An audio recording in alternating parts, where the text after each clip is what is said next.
The envelope trembled in Maya Thompson's hands as she stared at the number that would steal her home. $8,400 in property taxes, triple what her white neighbors paid for identical houses on the same street. But when she knocked on every door, comparing bills in the flickering porch light, Maya discovered the truth was far more sinister than anyone imagined. The Willowbrook Homeowners Association hadn't just made a mistake. The morning sun cast long shadows across Willowbrook Avenue as Maya Thompson stepped onto her front porch, coffee mug in hand. The suburban street looked like a postcard of American dreams fulfilled: manicured lawns, white picket fences, and two-story colonials that had housed 3 generations of families. Maya had saved for 15 years to buy her piece of this paradise, and for the past 3 years, she'd been the first black homeowner on the block. Today, that dream felt like it was crumbling in her hands. "Mama, you're gripping that mug like it owes you money," her daughter Zoe called from the doorway, backpack slung over her shoulder. At 17, Zoe had inherited her mother's sharp wit and her father's stubborn streak, a combination that had gotten her into trouble more than once at Willowbrook High. Maya forced a smile. "Just thinking, baby. You need a ride to school." "Nah, I'm walking with Marcus." Zoe's expression shifted to concern. "You okay? You've been weird since that envelope came yesterday." "The envelope?" Maya's stomach clenched as she remembered the crisp white paper with the Willowbrook HOA letterhead. Property tax assessment, $8,400. The number had hit her like a physical blow. Last year, she'd paid $2,800, already a stretch on her teacher's salary. This increase would force her to sell. "I'm fine, honey. Just some paperwork to sort out." Zoe studied her mother's face with the intensity of someone who'd learned to read between the lines. "Paperwork that makes you look like you want to burn something down." Before Maya could respond, a car horn honked. Marcus Williams jogged up the front walk, his easy smile faltering when he saw Maya's expression. At 18, Marcus had been Zoe's best friend since middle school, and Maya had watched him grow from a gangly kid into a thoughtful young man who reminded her painfully of his father. "Morning, Mrs. T," Marcus said, then lowered his voice. "Everything good? My mom's been stressed about something too." Maya's pulse quickened. "Your mom received something from the HOA?" "Yeah, some tax thing. She was on the phone with my dad until midnight, and you know they don't talk unless it's serious." Zoe looked between them, her expression sharpening. "What kind of tax thing?" Maya hesitated. She'd hoped to handle this quietly, maybe find some bureaucratic error to fix without worrying her daughter. But if the Williams family was involved, property tax assessment, Maya said carefully. "Significant increase." "How significant?" Marcus asked. "Triple." The word hung in the air like a slap. Zoe's eyes widened. "Triple? That's not legal, is it?" "It's legal if the property values increased," Maya said, though doubt gnawed at her. "I just need to understand how they calculated it." Marcus shifted uncomfortably. "Mrs. T, can I ask her? How much are we talking about?" Maya met his eyes. $8,400. Marcus went pale. That's almost exactly what my mom got."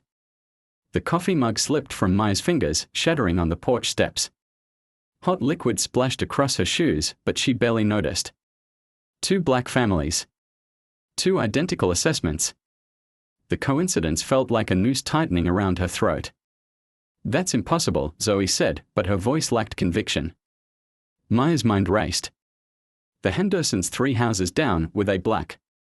Yes. And the Johnsons on Elm Street had moved in last fall. Her stomach dropped as she realized the pattern that was emerging. "Marcus, I need to ask you something, and I need you to be honest. Are there any other black families in the neighborhood who might have gotten similar letters?" Marcus nodded slowly. "The Washingtons on Pine Street. And I think the Hendersons, but I'm not sure." Maya felt something cold and sharp crystallize in her chest. This wasn't a coincidence. This was systematic. "Mom?" Zoe's voice was small. "Ah. You saying what I think you're saying?" Before Maya could answer, footsteps crunched on the gravel driveway. She turned to see Janet Williams approaching, her usually immaculate appearance disheveled. Janet worked as a nurse at the county hospital, and Maya had always admired her quiet strength. Today, that strength looked fractured. "Maya," Janet called out, "I need to talk to you." Marcus reached for his mother's arm. "Mom, you should rest. You were up all night." "I was up all night because someone is trying to steal our house," Janet snapped, then immediately softened. "I'm sorry, baby. I'm just angry," Maya finished. "I know the feeling." Janet nodded, pulling a crumpled envelope from her purse. $8,400. "For a house I bought for $90,000 3 years ago." "They are saying the property value doubled overnight." "That's the exact same amount I got," Maya said quietly. The two women stared at each other as the implications sank in. Zoe and Marcus stood frozen, watching their mothers process what felt like a declaration of war. "There's more," Janet said, her voice barely above a whisper. "I called my cousin in the tax assessor's office. Maya, the white families on our street. Their assessments went down." Maya felt the ground shift beneath her feet. "Down?" "Susan Morrison next door to you. Her taxes dropped from $2,800 to $2,200. The Kellys across the street. Down 15%. Janet's voice cracked. "They are being rewarded for living next to us." The silence stretched like a taut wire. Maya could hear her heart pounding in her ears, could feel her daughter's eyes on her face, waiting for her to make sense of something that defied reason. "Mom," Zoe said carefully, "what are we going to do?" Maya looked at her daughter, 17 years old, college-bound, full of dreams that depended on stability Maya could no longer guarantee. She thought of the nights she'd worked double shifts to save for the down payment, the pride she'd felt when she'd handed over the keys to their first real home. She thought of her neighbors, people she'd waved to every morning, whose children played with her daughter. "We are going to fight," Maya said, surprised by the steadiness in her own voice. Janet nodded grimly. "I already called a lawyer. Real estate attorney downtown. She wants to meet with all the affected families." "How many are there?" "6 that I know of. Maybe more." Maya felt something shift inside her chest, fear transforming into something sharper, more focused. "When?" "Tonight. 7 o'clock. At the community center." Marcus checked his watch. "We are gonna be late for school." "Go," Maya said, kissing Zoe's forehead. "Don't let this distract you from your classes." "Like that's possible," Zoe muttered, but she hugged her mother tight. "I love you, Mom." "Love you too, baby." As the teenagers walked away, Maya watched them go, two kids who'd grown up believing in fairness, in hard work paying off, in the American dream. Now they were learning that sometimes the system wasn't broken. Sometimes it was working exactly as intended. Janet lingered on the porch. "Maya, I have to ask. Are you prepared for what this might mean? If we're right, if this is intentional, it means we are not just fighting for our houses," Maya said. "We are fighting for our right to exist in this neighborhood." Janet nodded slowly. The lawyer said something else. She said cases like this, they get ugly. People say things, do things. Are you ready for that? Maya thought of her daughter's college fund, of the mortgage payments that would consume her savings, of the neighborhood she'd worked so hard to join. Then she thought of the alternative, walking away, letting them win, teaching Zoe that sometimes you just had to accept injustice. "I'm ready," she said. As Janet walked back to her house, Maya stood alone on her porch, surrounded by the trappings of suburban success. The sun was fully up now, painting everything in golden light that should have felt hopeful. Instead, it felt like the calm before a storm. She pulled out her phone and dialed the number for Willowbrook Elementary, where she taught 4th grade. For 8 years. "Hi, this is Maya Thompson. I need to take a personal day." "No, I'm not sick. I have something more important to do." By noon, Maya had knocked on every door on her street. She'd stood on porches, compared tax bills, and watched the pattern emerge with crystalline clarity. Every black family, massive increase.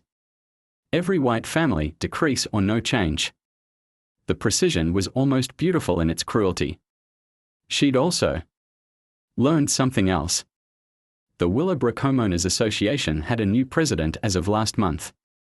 Richard Caldwell, who'd moved to the neighborhood 6 months ago and had immediately begun what he called neighborhood revitalization efforts. Maya had taught enough students to recognize a bully when she saw one. And bullies, she'd learned, only understood one language. At 6:45 p.m., Maya walked into the Willowbrook Community Center. The fluorescent lights cast harsh shadows across the linoleum floor, and the air smelled of industrial disinfectant and fear. 6 other families sat in folding chairs arranged in a rough circle, their faces wearing the same expression of stunned disbelief. Janet Williams sat with her husband David, a mechanic whose calloused hands were clenched into fists. The Hendersons, Patricia, a social worker, and her husband James, who owned a small accounting firm, sat close together, whispering. The WA. Maya's alarm clock screamed at 5:30 a.m., but she'd been awake for hours, staring at the ceiling and listening for unfamiliar sounds. Every car that passed, every creak of the house settling, sent her pulse racing. She'd finally drifted off around 3, only to jolt awake from dreams of black sedans and cracked windshields. She padded to the kitchen in her robe, phone already buzzing with messages. The group chat Rebecca Martinez had set up for the affected families was lighting up with notifications. Patricia Henderson, did anyone else get a visit last night? Janet Williams, what kind of visit? Patricia Henderson, security company. Said they were doing neighborhood assessments for the HOA. Wanted to know about our alarm systems. Maya's coffee mug froze halfway to her lips. She typed quickly, what company? Patricia Henderson, Caldwell Security Solutions. The room tilted. Richard Caldwell, the new HOA president, owned a security company. Maya's journalism instincts from her college days kicked in, and she immediately Googled the business. The website was professional, sleek, but something felt off about the testimonials. They were all from the same date, all suspiciously similar. In tone. Maya, I'm coming over. Don't let anyone else in. 20 minutes later, Maya stood in Patricia Henderson's driveway, studying the business card the security rep had left behind. The paper was expensive, the logo professionally designed, but the address listed was a P.O. box. He was very polite. Patricia said, wrapping her cardigan tighter against the morning chill. Said he was conducting security evaluations for all neighborhood residents. Asked about our work schedules, when we're usually home. Did he ask the same questions at other houses? I don't know. But Mrs. Morrison next door said no one came to her house at all. Maya felt ice crystallize in her veins. Mrs. Morrison was white. Patricia, I need you to call the police and file a report. This was reconnaissance. You think they are planning something? Before Maya could answer, her phone rang. Rebecca Martinez's name flashed on the screen.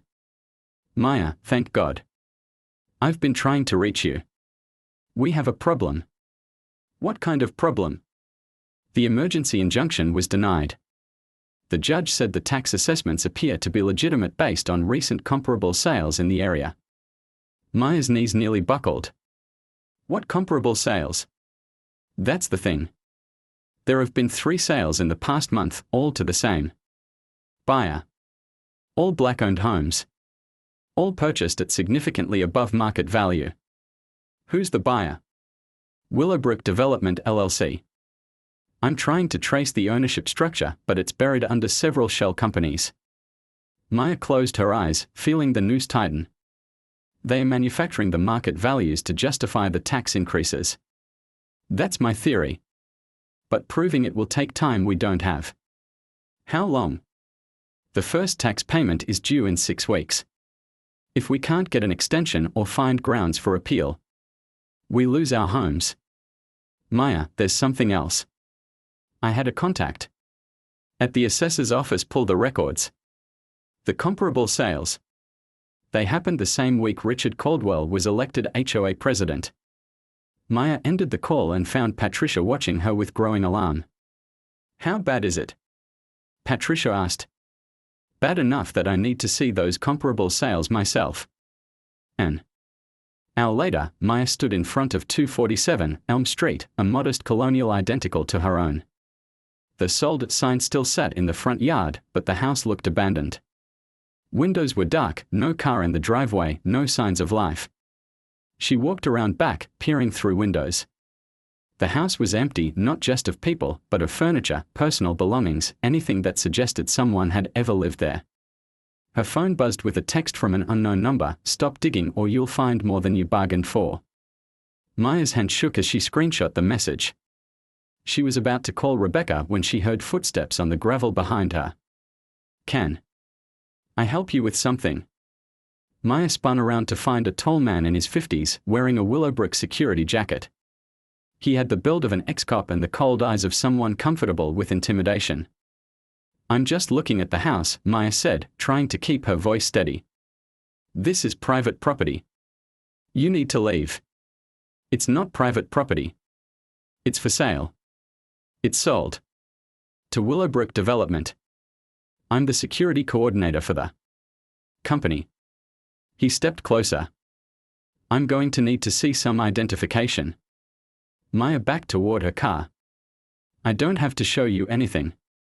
I'm trying to be polite here. But you're trespassing on private property and I have the authority to detain you until the police arrive." "You're not a police officer." "No, but I have a concealed carry permit and a legal right to protect this property."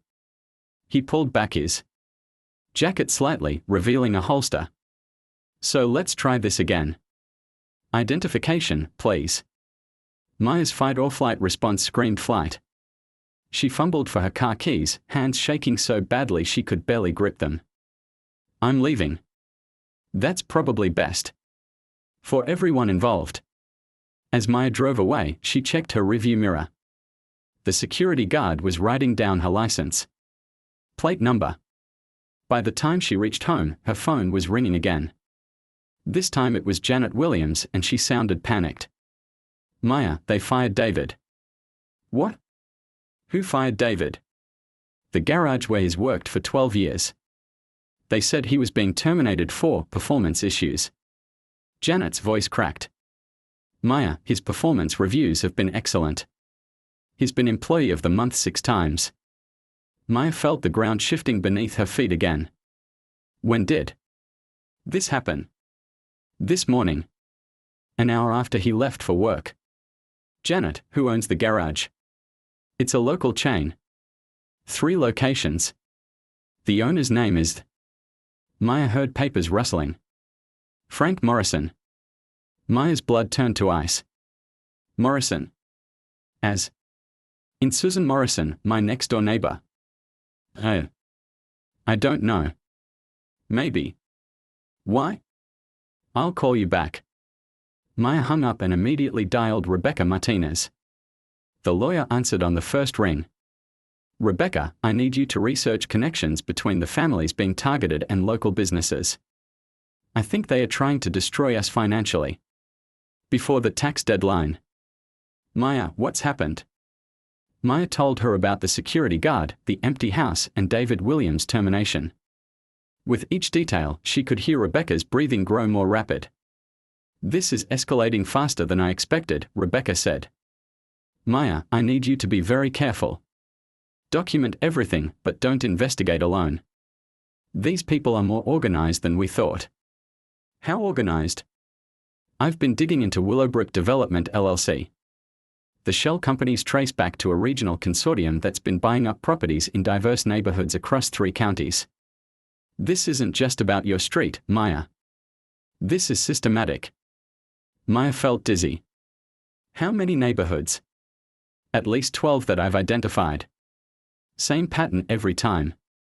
New HOA leadership, manufactured property sales, tax increases for minority families, mysterious problems with employment and local services. And the authorities. Some local officials are involved. I don't know how deep it goes." Maya hung up and sat in her car, staring at her house. 3 years ago, it had represented everything she'd worked for. Now it felt like a trap, a beautiful cage designed to hold her while they systematically dismantled her life. Her phone buzzed with a text from Zoe. "Mom, where are you?" School called and said you didn't show up for work. Maya's heart stopped.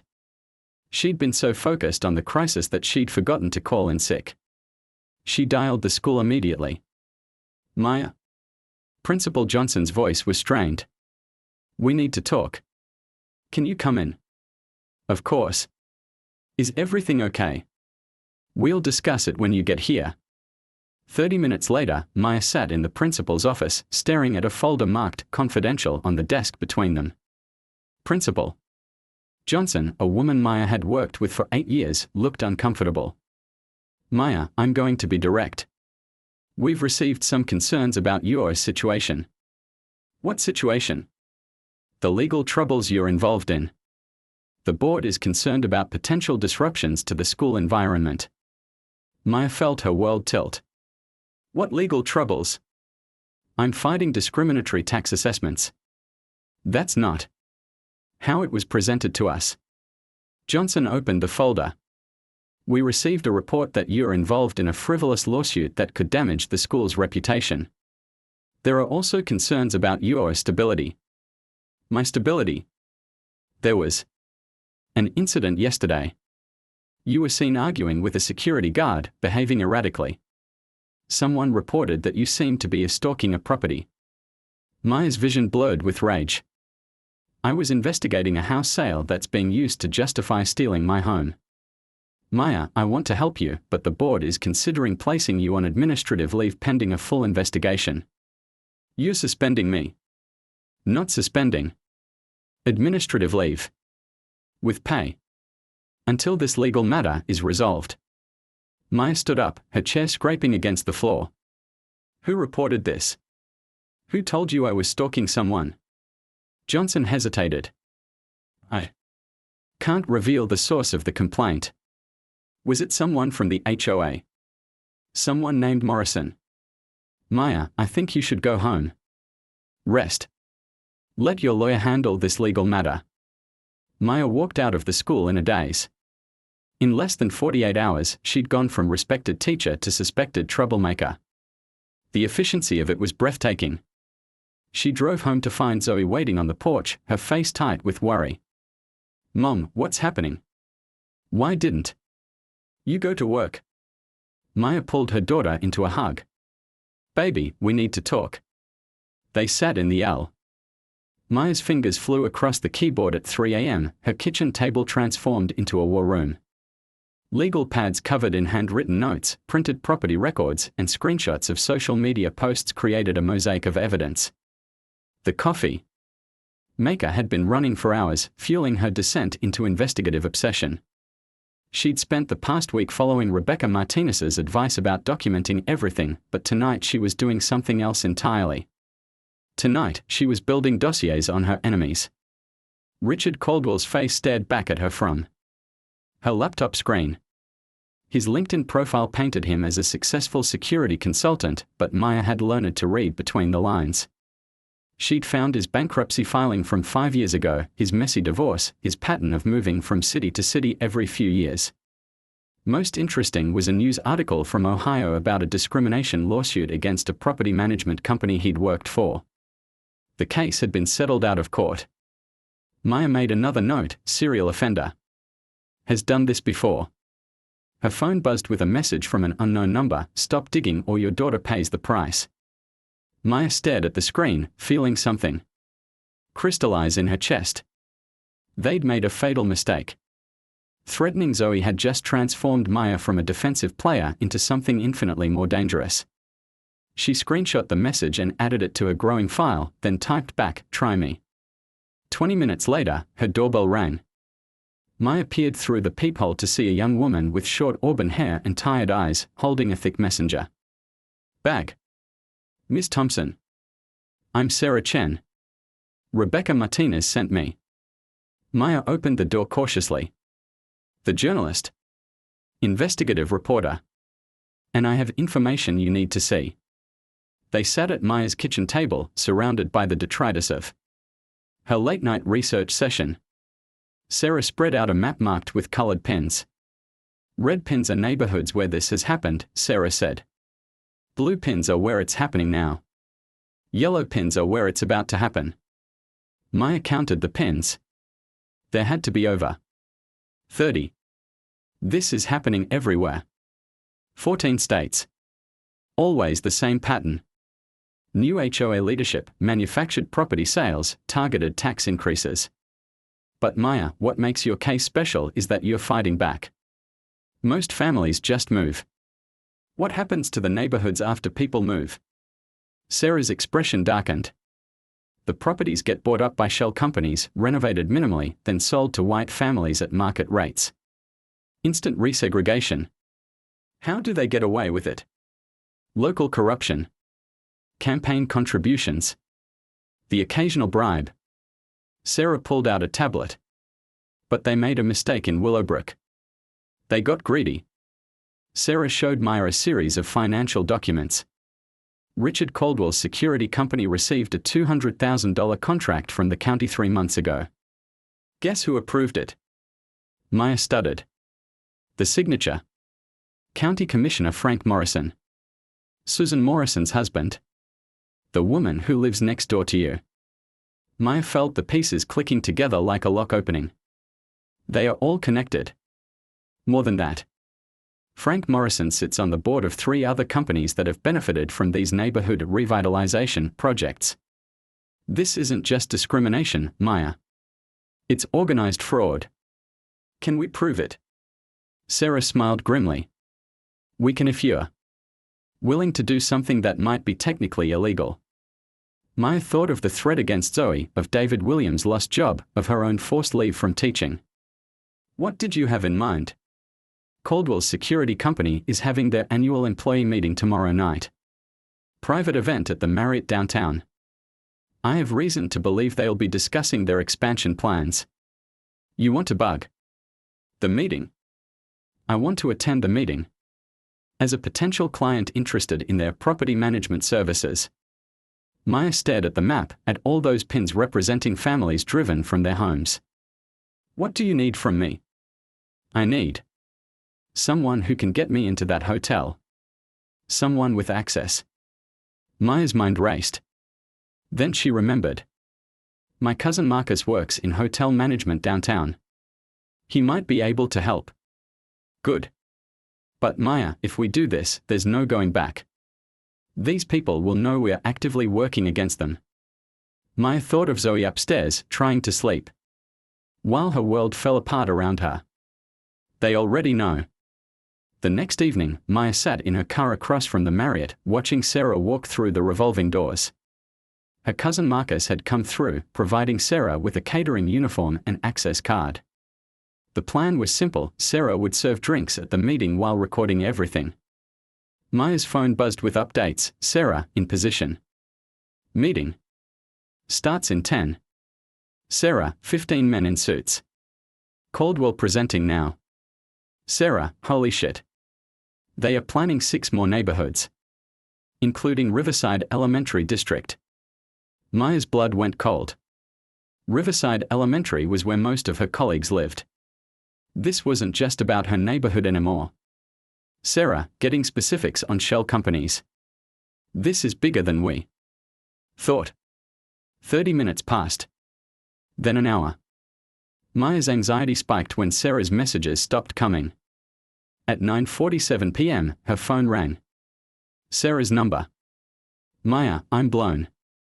They made me. I'm in the hotel lobby, but they are following me. Get out of there. I got it all on recording, but Maya, they are talking about accelerating the timeline. They want all 7 families out by the end of the month. That's impossible. The tax deadline isn't for 3 weeks. They are not waiting for the taxes anymore. They are moving to direct intimidation. Maya, they mentioned your daughter by name. Maya's vision blurred with rage. What did they say? Something about high school records. About making sure she doesn't get into college. Maya closed her eyes, feeling the last of her restraint snap. Sarah, I need you to send me that recording. And then I need you to publish everything. Maya, we don't have enough evidence yet we have enough. And I have something else. What? I know where Richard Caldwell lives. An hour later, Maya sat in her car outside a gated community 20 minutes from Willowbrook. Caldwell's house was a sprawling McMansion with a circular driveway and professional landscaping. The irony wasn't lost on her, he was living in luxury, while trying to drive her from a modest colonial. She wasn't here to confront him. She was here to learn. Maya had spent her teaching career understanding that information was power. She'd learned to research difficult parents, to understand the family dynamics that created troubled students. Now she was applying those same skills to a different kind of problem. She watched the house for 2 hours, taking notes. Caldwell's routine. The cars that came and went. The security system he ironically didn't seem to have. Most importantly, she watched his wife, a nervous-looking woman who jumped every time a car door slammed. Maya's phone rang. Rebecca Martinez. Maya, where are you?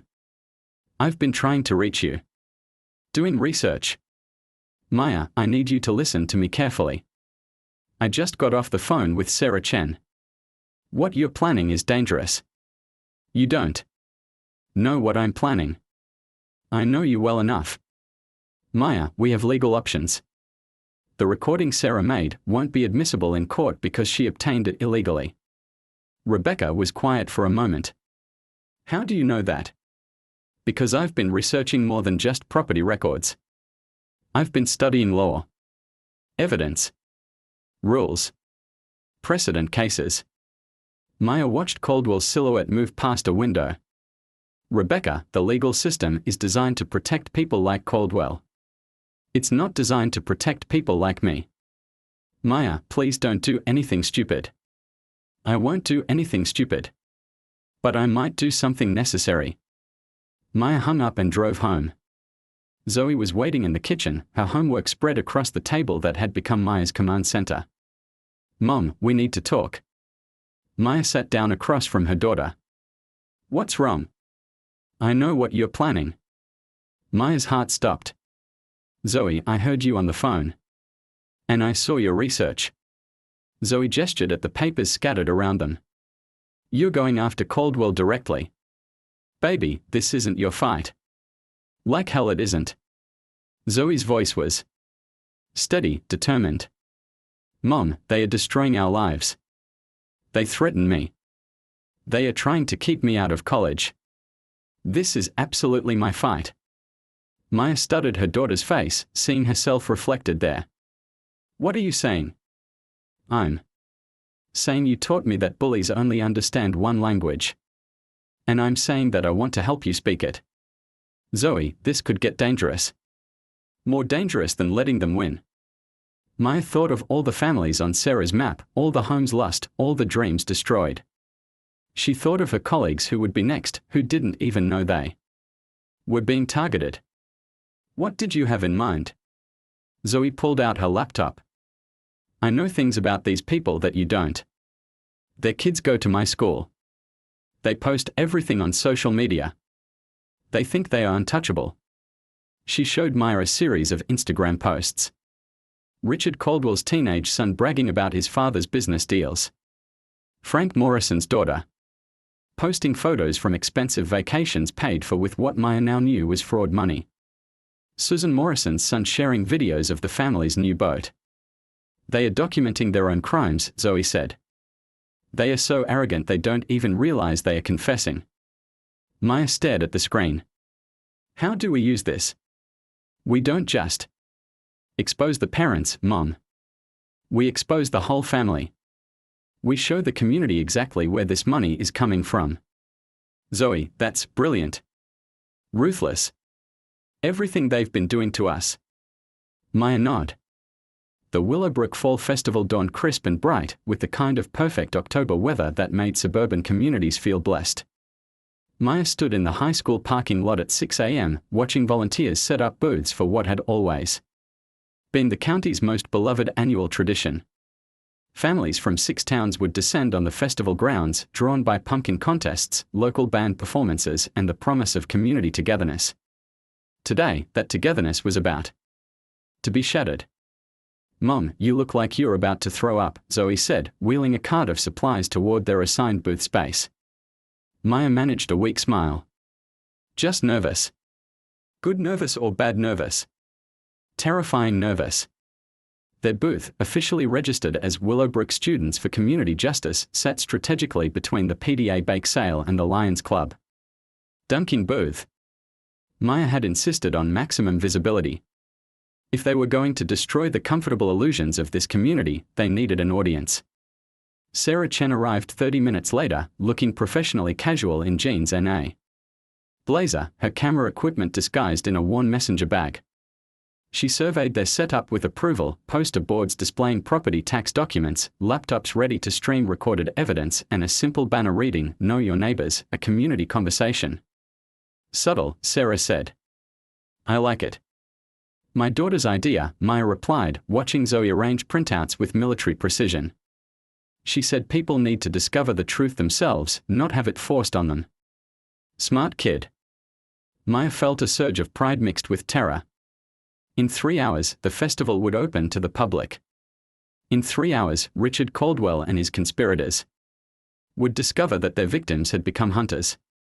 At 8:30 a.m., Maya's phone buzzed with a text from Rebecca Martinez: "Judge granted emergency hearing Monday. Sarah's recording might be admissible after all.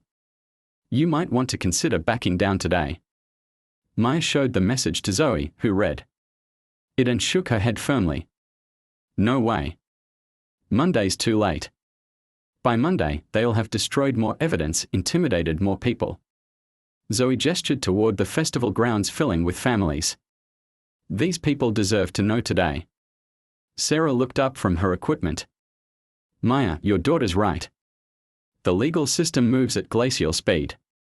Public pressure moves at the speed of light." Maya typed back to Rebecca, "We are committed. See you Monday." The first families began arriving at 9 a.m. Maya watched them stream through the entrance: young parents pushing strollers, teenagers in friend groups, elderly couples walking slowly hand in hand. This was her community: people she'd taught, neighbors she'd waved to, families whose children had played with Zoe. In 30 minutes, she was going to tell them that their local government was systematically stealing homes from black families.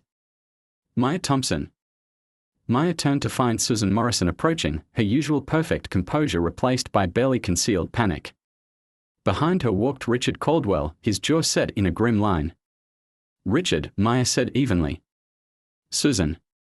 Enjoying the festival?" "We need to talk," Caldwell said, his voice carrying the authoritative tone of someone accustomed to being obeyed. "I'm busy setting up our booth." "Maya, please." Susan's voice cracked slightly. "Can we discuss this privately?" Zoe stepped up beside her mother, crossing her arms. "Anything you want to say to my mom, you can say in front of me." Caldwell's eyes narrowed as he studied their setup. "What exactly do you think you're accomplishing here?" "Community education," Maya replied. "We are sharing information about local property tax policies. You're spreading lies and conspiracy theories." Sarah Chen materialized at Maya's shoulder, her press credentials visible on a lanyard around her neck. "Mr. Caldwell." Sarah Chen. Investigative reporter. "I'd love to get your comment on the Willowbrook Development LLC property acquisitions." Caldwell's face went white. "I have nothing to say to the press." "That's interesting, because I have recordings of your security company meeting where you discussed targeting specific neighborhoods based on racial demographics." Susan Morrison gasped. "Richard, what is she talking about?" Caldwell grabbed Susan's arm. "We are leaving." "Actually," Sarah said, raising her voice as they walked away, "I was hoping you could explain how your wife's husband sits on the county commission that approved your security contracts. Seems like a conflict of interest." Caldwell spun around, his composure finally cracking. "You're making a huge mistake. All of you." "The only mistake," Zoe said loudly enough for nearby families to hear, "was thinking we'd stay quiet while you stole our homes." A small crowd had gathered, drawn by the raised voices. Maya saw familiar faces: parents from her school, families from her street, teenagers from Zoe's class. Their expressions ranged from confusion to concern. What's going on? Asked Mrs. Patterson, whose grandson Maya had taught 2 years ago. Maya took a deep breath. Mrs. Patterson, have you heard about the property tax increases in Willowbrook? The ones affecting the new families? I heard something about it. The increases are only affecting black families. White families receive decreases. Maya gestured toward their display. We have the documentation right here. The crowd grew larger as Maya explained the pattern. She watched faces change as the reality sank in, first disbelief, then shock, then growing anger. These were good people, Maya realized. They'd been kept in the dark by design. That's impossible, said Jim Kelly, who lived across the street from Maya. Property taxes are based on assessed values. Zoe stepped forward with a laptop. Mr. Kelly, would you like to see the comparable sales they used to justify the increases? She pulled up the photos Maya had taken of the empty houses. These properties were allegedly sold at above-market prices to justify raising our assessments. But as you can see, nobody actually lives in them. These are shell sales, Sarah added, pointing her camera at the crowd. Designed to manufacture artificial market values. A murmur rippled through the gathering. Maya saw understanding dawn on face after face. Who's responsible for this? Mrs. Patterson demanded. The new HOA president, Richard Caldwell, Maya said. Working with County Commissioner Frank Morrison. Frank Morrison. Jim Kelly looked confused. But he's been commissioner for 10 years. He's a good man. Mr. Kelly, Zoe said gently, would you like to see the financial records showing Commissioner Morrison's family benefiting from contracts awarded to companies involved in this scheme? Maya watched her daughter present evidence with the calm authority of someone who'd inherited both her parents' best qualities. Zoe was magnificent, passionate but controlled, angry but strategic. The crowd continued to grow. By 10:30 a.m., nearly 100 people surrounded their booth. Maya saw sheriff's deputies arriving, probably called by Caldwell, but they seemed uncertain about what exactly they were supposed to do about a legal information booth. Then Maya spotted David Williams pushing through the crowd, his face grim with determination. Maya, he called out, I need to add something to your presentation. David stepped onto the small platform they'd erected, his voice carrying across the festival grounds. My name is David Williams. I've lived in Willowbrook for 15 years. Last week, I was fired from my job at Morrison Auto Group for no reason other than my family being targeted by this conspiracy. The crowd erupted in angry murmurs. Morrison Auto Group was a local institution, a family business that sponsored little league teams and high school sports. Frank Morrison terminated me personally, David continued, the same day my wife and I joined the lawsuit challenging these property taxes.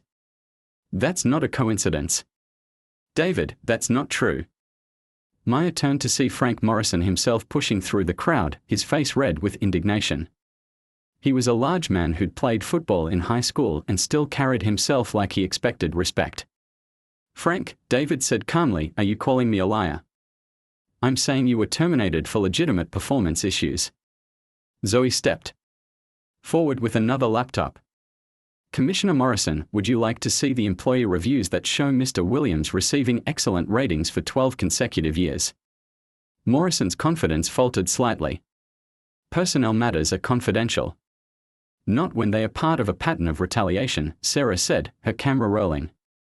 Commissioner Morrison, can you explain why your auto group terminated 3 black employees in the past month, all of whom live in neighborhoods targeted by these tax increases?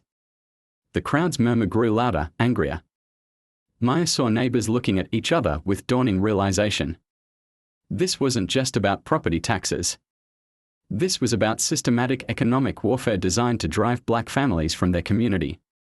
This is ridiculous, Morrison sputtered. These people are making up stories to avoid paying their fair share of taxes. Frank, Mrs. Patterson said sharply, I've known you since high school. Look me in the eye and tell me you had nothing to do with this. Morrison opened his mouth, then closed it. Maya saw the moment he realized his community was turning against him. I don't have to justify legitimate business decisions to a mob, he said finally. "This isn't a mob," said Principal Johnson, pushing through the crowd. Maya's heart leaped. Johnson was here as a community member, not as her supervisor. "This is your community asking for answers. And we deserve them," added Pastor Williams from the Methodist Church.